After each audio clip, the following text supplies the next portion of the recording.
Assalamualaikum warahmatullahi wabarakatuh. Salam sejahtera untuk kita semua. Dalam kesempatan kali ini, kita akan membahas tentang materi pentingnya integrasi dalam masyarakat majemuk. Di mana dalam materi ini ada 3 poin besar yang menarik untuk kita kaji. Yang pertama itu adalah pemikiran integralistik. Yang kedua, Bhinneka Tunggal Ika dalam praktek. Yang ketiga, urgensi integrasi masyarakat. Yang pertama, kita akan bahas terkait dengan pemikiran integralistik.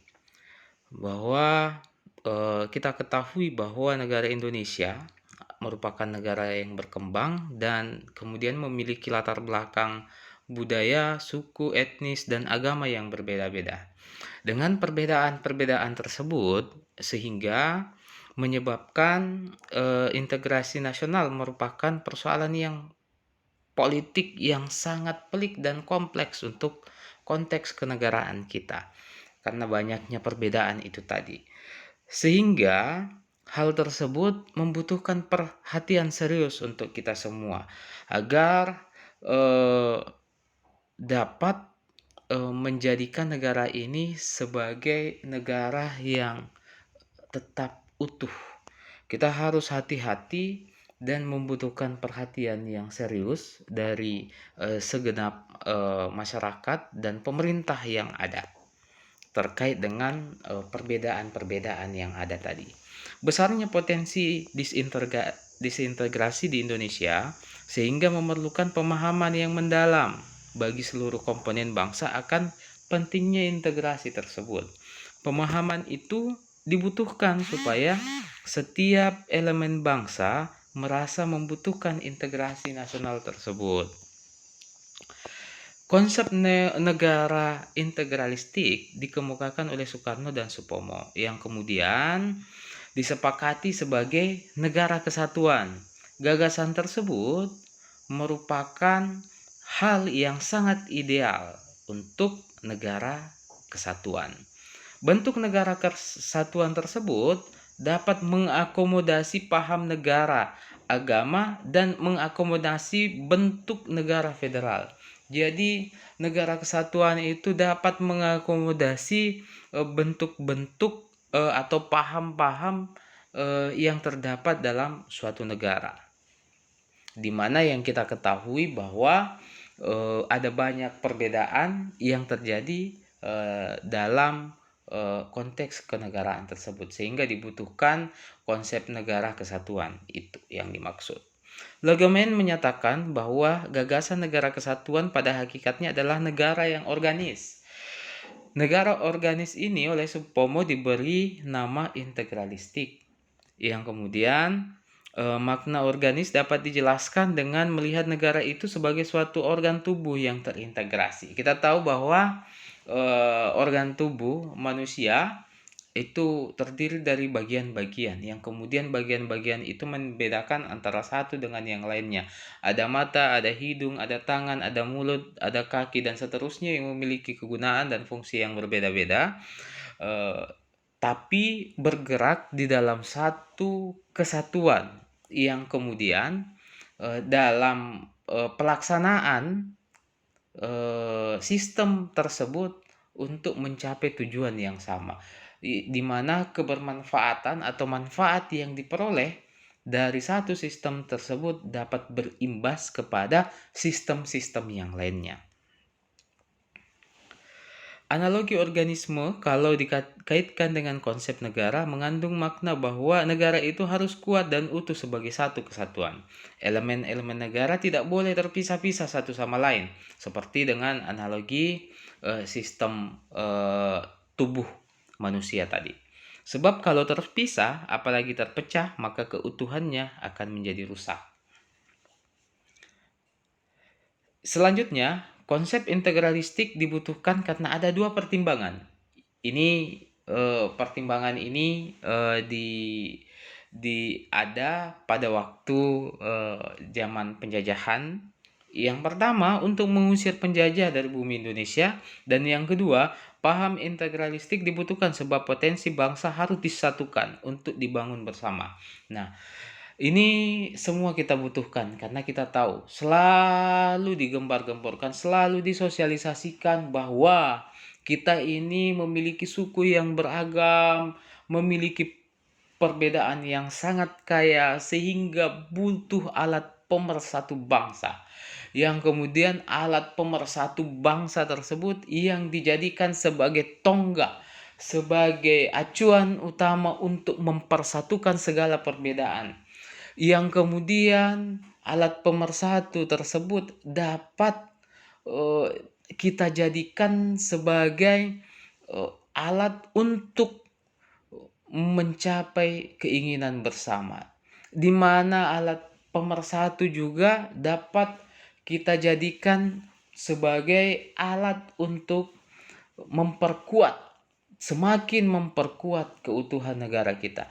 Kita tahu seperti analogi yang sudah digambarkan di awal tadi bahwa dalam sistem tubuh manusia ini ada banyak organ tubuh yang kemudian memiliki fungsi yang berbeda-beda, di mana perbedaan itu menjadi satu kesatuan sehingga mereka bisa saling melengkapi. Nah, keutuhan inilah yang dapat saling memperkuat keutuhan negara kita. Tangan bisa memegang sesuatu, tapi tangan tidak bisa mencapai sesuatu itu tanpa kaki ketika jaraknya jauh dan seterusnya, atau memiliki keterbatasan. Ketika ada kaki, maka fungsi dari tangan itu akan semakin lebih mudah. Kemudian dibutuhkan alat pemersatu tadi. Nah, yang disebut kalau dalam konteks kenegaraan kita Bhinneka Tunggal Ika. Sekarang kajiannya yaitu Bhinneka Tunggal Ika dalam praktek. Seperti apa pelaksanaan Bhinneka Tunggal Ika yang ada dalam konteks kenegaraan kita. Konsep Bhinneka Tunggal Ika berbeda-beda tetapi tetap satu, sesungguhnya menjadi fondasi utama untuk harmoni sosial dalam masyarakat Indonesia. Berbeda-beda tetapi satu mengandung makna bahwa negara Indonesia mengakui dan menjunjung tinggi keragaman tersebut. Keragaman suku, budaya, dan istiadat bangsa Indonesia merupakan suatu yang anugerah yang sangat luar biasa untuk negara kita. Keragaman itu ada sebelum bangsa Indonesia membangun ikrar Sumpah Pemuda. Keragaman itu harus dimaknai sebagai suatu potensi yang perlu dikembangkan dan dilestarikan, tanpa harus memecah belah persatuan dan kesatuan yang telah dirintis oleh para pendahulu kita. Sebelumnya materi terkait dengan para pendahulu kita sudah dibahas sebelumnya. Perbedaan jangan dijadikan sebagai titik awal dari perpecahan, akan tetapi perbedaan hendaknya dijadikan sebagai sebuah potensi untuk membangun dan mengembangkan budaya bangsa secara konstruktif, sehat, dan dinamis. Sehingga budaya kita dari Sabang sampai Merauke itu di mana memiliki varian sangat beragam, bukan saja berbeda, bahkan ada yang bertentangan satu sama lain. Ini kita ketahui bersama bahwa ketika kita berkunjung ke tempat lain, mungkin ada hal-hal yang tidak diterima oleh masyarakat sana dalam sikap dan kebiasaan kita sehari-hari di daerah yang sebelumnya. Tapi ada hal juga yang mungkin menurut kita yang kita tidak menerima hal atau kebiasaan yang dilakukan penduduk setempat itu seperti dengan kebiasaan-kebiasaan kita sebelumnya atau di daerah asal kita. Jadi misalkan salah satu contoh, saya merupakan pendatang untuk di wilayah Lombok. Saya mencontohkan pada budaya merari atau pernikahan yang ada di Lombok. Di Lombok memiliki budaya merari, itu salah satunya adalah menculik. Menculik, istilah kasarnya adalah menculik perempuan. atau menculik mempelai perempuan. Di sini bahasanya seperti itu. Jadi membawa lari dulu, dibawa ke suatu tempat, lalu dilakukanlah proses pernikahan. Nah, dalam konteks kedaerahan saya yang ada di Sulawesi Selatan, hal tersebut itu sangat bertentangan dengan kondisi masyarakat yang ada di sana, karena dengan menculik itu merupakan sebuah syirik, atau dalam bahasa Indonesianya disebut dengan malu yang sangat luar biasa, hal yang sangat memalukan. Jadi imbasnya ya bisa terjadi pertikaian dan seterusnya. Nah, ini adalah hal-hal yang bertentangan. Begitupun dengan masyarakat Lombok. Ketika misalkan ada orang Lombok yang ke Sulawesi Selatan, ada hal-hal yang tidak diterima oleh masyarakat yang mungkin dianggap bahwa hal tersebut baik menurut masyarakat Lombok, tapi menurut masyarakat di Sulawesi Selatan itu menganggap bahwa tidak baik. Nah, begitupun sebaliknya, ada yang dianggap oleh masyarakat Lombok itu tidak baik yang dilakukan oleh masyarakat Sulawesi Selatan, tapi menurut masyarakat di Sulawesi Selatan itu baik. Begitupun sebaliknya ya. Jadi ada hal-hal yang seperti itu yang kemudian menjadikan sebuah perbedaan, sehingga juga menjadikan hal dalam suku atau kebiasaan kita itu menjadi bertentangan.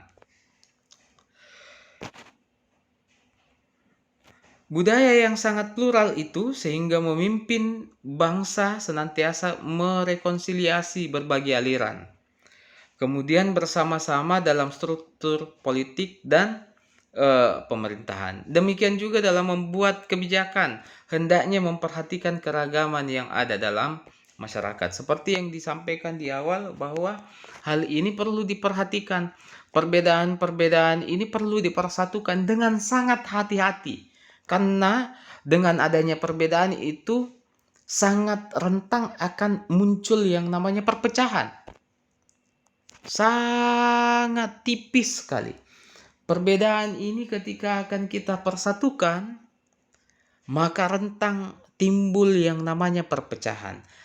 Olehnya itu dalam mempersatukan segala sesuatu itu perlu dengan sangat hati-hati, dengan melihat, mempertimbangkan baik buruk segala sesuatunya. Ini kita harus hati-hati. Selanjutnya, urgensi integrasi masyarakat. Masyarakat itu terbentuk dari adanya interaksi sosial. Interaksi sosial yang kemudian merupakan kebutuhan setiap insan. Melalui interaksi tersebut, manusia dapat tercapai baik kebutuhan material ataupun spiritual yang ada. Hubungan sosial dalam masyarakat mutlak terjadi dan merupakan kebutuhan setiap insan. Hubungan sosial yang positif ditandai oleh adanya keuntungan dari pihak yang berinteraksi. Hubungan sosial negatif ditandai oleh adanya pihak yang dirugikan satu sama lainnya. Hubungan sosial yang negatif memicu terjadinya konflik dalam masyarakat. Konflik dalam masyarakat tidak boleh dibiarkan meluas karena dapat merusak sendi-sendi kehidupan masyarakat. Salah satu cara mengatasi konflik adalah kompromi, di mana kompromi adalah kemampuan pihak-pihak yang bertikai mengurangi tuntutannya dan menyesuaikan tuntutan pihak lawan sehingga tercapai titik temu di antara pihak-pihak yang bertikai. Nah, ini perlu kita pahami bersama. Ketika terjadi perbedaan atau terjadi konflik di dalam perbedaan tersebut, maka ada yang namanya kompromi. Selain daripada itu juga dibutuhkan toleransi. Kompromi yang dimaksud di sini adalah meredam ambisi daripada masing-masing pihak untuk dapat mencapai yang namanya titik temu. Ini perlu diperhatikan ketika kita bermasalah atau berkonflik dengan orang lain, maka kita membutuhkan mengontrol. Kita butuh untuk mengontrol diri kita sendiri. Kita mengevaluasi di mana hal-hal yang berlebihan yang kita lakukan supaya apa? Supaya di dalam konflik tersebut kita dapat mencapai yang namanya titik temu atau penyelesaian dalam masalah tersebut. Hal itu perlu, apalagi kita adalah makhluk sosial yang tadi, di mana kita saling membutuhkan antara satu dengan yang lainnya. Ini yang perlu dipahami oleh kita semua. Tidak hanya Anda sekalian, saya pun, diri saya pribadi pun itu membutuhkan hal tersebut, di mana ada satu keadaan tertentu yang kemungkinan kita berada dalam titik emosi yang memuncak dan tidak dapat berpikir secara normal atau hilaf dan seterusnya. Disinilah kita membutuhkan evaluasi terhadap diri kita. Karena hal tersebut itu adalah sifat yang manusiawi, yang tidak dapat kita pungkiri keberadaannya atau terjadinya hal tersebut, di mana kita membutuhkan sikap untuk meredam emosi-emosi yang ada pada diri kita. Supaya apa? Konflik itu dapat diselesaikan. Solidaritas sosial dalam masyarakat mekanis ditandai oleh 5 ciri. Jadi ini tanda-tanda masyarakat yang ada. Masyarakat mekanis itu memiliki 5 ciri. Yang pertama, homogen, tradisional, dan pedesaan. Gotong royong dan saling membantu. Pekerjaannya relatif sama, kurang diverifikasi usaha dan kurang spesialisasi. 4. Waktu luangnya banyak. 5. Sistem hukumnya lebih banyak hukum pidana. Jadi ciri masyarakat mekanis ini itu, kalau misalkan kita melihat dari 5 ciri tersebut, itu berada pada masyarakat yang ada di pedesaan. Selanjutnya masyarakat yang organis. Ada 3 cirinya. Yang pertama, spesialisasi kerjanya masing-masing. Yang kedua, masyarakatnya heterogen, dinamis, dan maju. Yang ketiga, sistem hukumnya banyak menggunakan hukum perdata. Jadi banyak pertikaian antara orang yang satu dengan orang yang lainnya melalui perjanjian-perjanjian yang kemudian diselesaikannya dengan cara perdata. Kalau pada masyarakat yang homogen, kebanyakan permasalahan hukum yang terjadi adalah hukum pidana seperti pencurian, pembunuhan, dan seterusnya. Integrasi masyarakat merupakan fondasi dalam integrasi nasional. Ini adalah poin penting yang perlu kita perhatikan, di mana integrasi masyarakat ditandai oleh adanya hubungan sosial yang kondusif. Kerjasama yang terjadi antara pihak yang berinteraksi akan melahirkan sinergi. Kemudian integrasi masyarakat tercipta, maka secara otomatis integrasi nasional akan terwujud. James J. Coleman dan Rosberg melihat integrasi politik sebagai suatu bagian dari integrasi nasional. Dalam pandangan mereka, integrasi nasional mempunyai 2 dimensi, yaitu dimensi vertikal dan dimensi horizontal. Menurut kedua pakar tersebut, istilah integrasi politik bersifat vertikal. Integrasi politik bertujuan menjembatani celah perbedaan yang mungkin ada antara elit dan massa dalam rangka pengembangan suatu proses politik terpadu dan masyarakat politik yang berpartisipasi. Integrasi teritorial bertujuan mengurangi diskontinuitas dan ketegangan kultur kedaerahan dalam rangka proses penciptaan suatu masyarakat politis yang homogen. Wiener berpendapat bahwa masalah integrasi nasional tidak hanya meliputi masalah teritorial dan perbedaan elit massa saja, melainkan lebih luas lagi. Luasnya dicakup oleh pengertian integrasi tidaklah terbatas. Masalah dapat tumbuh secara berantai. Pemecahan suatu masalah malahan dapat menimbulkan masalah integrasi. Wiener secara implisit memasukkan bentuk-bentuk atau jenis integrasi ke dalam suatu kategori, yakni integrasi politik. Jadi, setara dengan integrasi nasional Coleman dan Rosberg. Di sini ada lagi pendapat dari Claude Egg, menolak dengan tegas istilah integrasi nasional dan lebih menyukai istilah integrasi politik. Beliau dalam istilah nation atau bangsa yang menjadi akar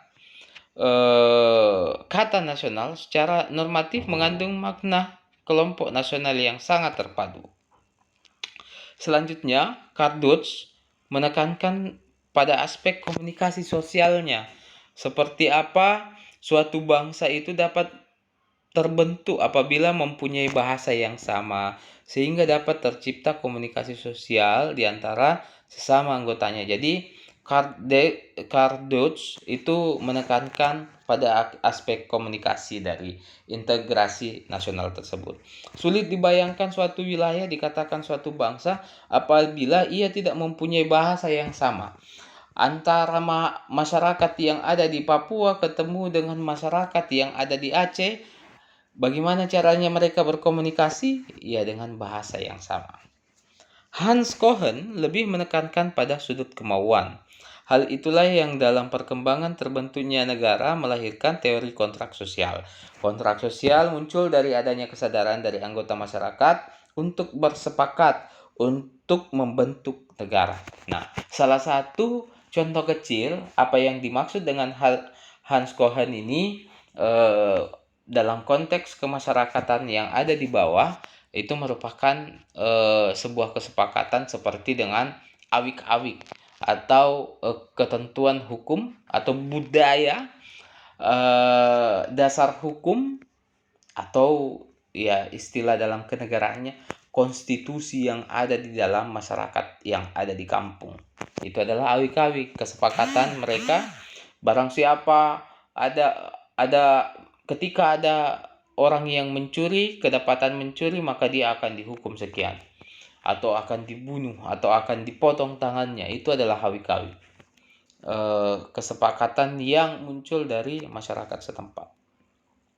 Hayes menekankan pada fondasi kebudayaan. Baginya, budaya dapat memperkukuh suatu masyarakat untuk membentuk suatu bangsa, sebab bangsa itu adalah suatu masyarakat yang kohesif. Ini selanjutnya saya banyak menampilkan pendapat-pendapat ya pakar-pakar.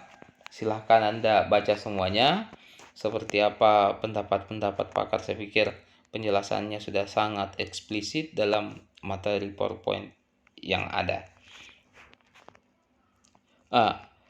Ini masih mudah-mudahan apa yang sudah saya sampaikan ini dapat bermanfaat untuk kita semua. Materi tersebut dapat kita. Terima kasih atas perhatiannya. Assalamualaikum warahmatullahi wabarakatuh.